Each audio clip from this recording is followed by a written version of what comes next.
Do you lose more body fat on keto than a high carb diet? Are you really tapping into more body fat and somehow getting lean faster by doing keto than a high carb diet? Let's talk about it for a minute.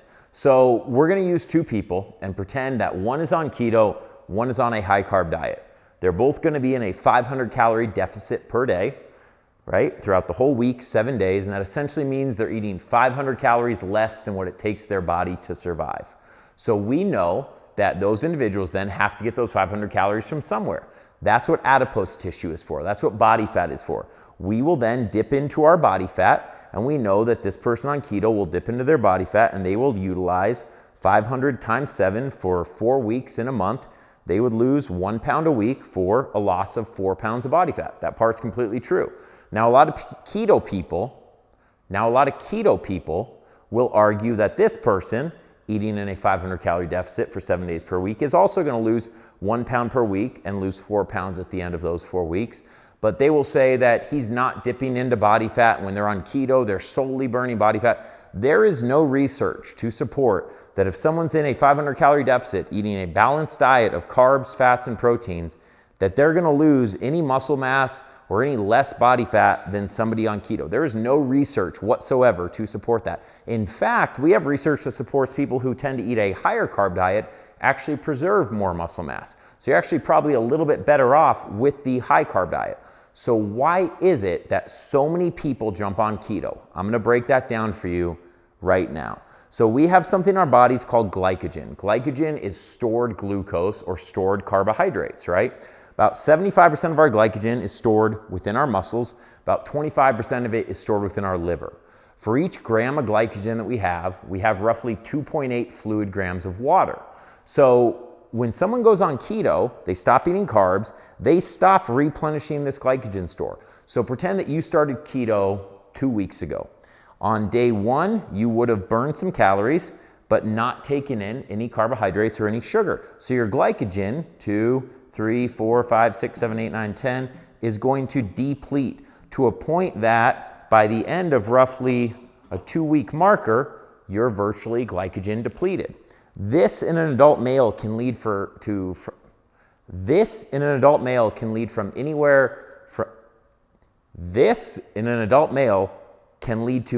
from 10 to even 15 or maybe more pounds of weight loss. Females will be a little bit less because they have less stored glycogen, but it's going to make a significant difference. This is why people on low carb diets oftentimes feel like their arms are getting smaller, because that glycogen is depleting from the muscle, and that's what most of your muscle is made up of, is water tied to glycogen. They're not getting as good of pumps in the gym. They feel lethargic. They don't feel like they have a lot of energy because they're depleted on glycogen. Their body recognizes this. But what it's also going to do is it's going to lose all that additional water weight that is tied to your glycogen. So at the end of 4 weeks, while this person may only be down 4 pounds of body fat, just like this person, he might be down 14 pounds on the scale. This is one of the reasons why this guy over here then might look at his friend and say, well, shit, maybe I should be doing keto instead. You're down 14 pounds. I'm only down 4 pounds. What the keto person doesn't know is that a large majority of that is water weight that they've lost. And what this leads to, and I see this a lot at my gym, is people coming in and saying, I started keto a month ago and I'd like to hire a personal trainer. This has been the best thing I've done. I'm down 20 pounds in a month, but I feel like my arms are getting smaller, so I want to hire a personal trainer. And I say, unfortunately, at my gym, we don't work with individuals on keto. I'm more than happy to design a higher carb and more sustainable diet for you, and I go ahead and do that. And they go home the very first night and they've lost weight every single day up until coming to my gym. They go home the first night and they have themselves some potatoes. Well, what's going to happen? Their glycogen stores are going to fill back up a little bit. And immediately on the very next day, after losing weight for 2 weeks or a month straight, they're going to see the scale go in the wrong direction. What does that reinforce in their head? That carbohydrates are the reason behind their weight gain. This is how people so easily get caught up and refuse to give up keto, because essentially this person is going to have to admit that a large majority of the weight they lost in that first month was just water weight, and they're going to have to gain that weight back to ultimately be able to have enough energy and sustainability to get through to the end of their dieting phase. You're much better off losing at a realistic pace that's not going to suddenly hit a wall, and that involves losing body fat instead of a little bit of body fat and a whole lot of water. To close this out and kind of put it in perspective for you guys, this is exactly why boxers will cut carbohydrates before they have a fight. They need to hit a certain amount of weight for their weigh-in, right, to fall beneath the threshold, and then they will immediately carb up. They also deplete water by doing saunas and things like that, but one of the major ways they deplete water is by not taking in carbohydrates, because they know that you have 3 times the amount of weight in water tied to each gram of carbohydrates.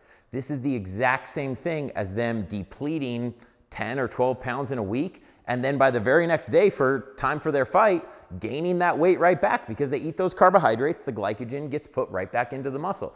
This is the other reason why people are so afraid of carbs, is because they've gone so long without them that when they have a small amount, they gain weight thinking their body has become hypersensitive.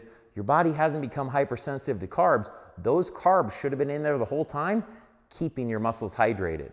So if this was a myth that you believed prior to watching this video, please, I hope that you will follow a diet that is much more sustainable moving forward, and you will send this video to whoever it was that encouraged you to do keto in the first place, or any of your friends who are unfortunately still going down that path. If you would like any more individual guidance on your own situation, check out the details below. All of my contact info is there. Feel free to send me a message. I have been here before, trust me. My main goal is simply to help people get on a sustainable path to weight loss for the rest of their lives. Be sure to like and subscribe for more educational videos like this that debunk some of the biggest BS in nutrition.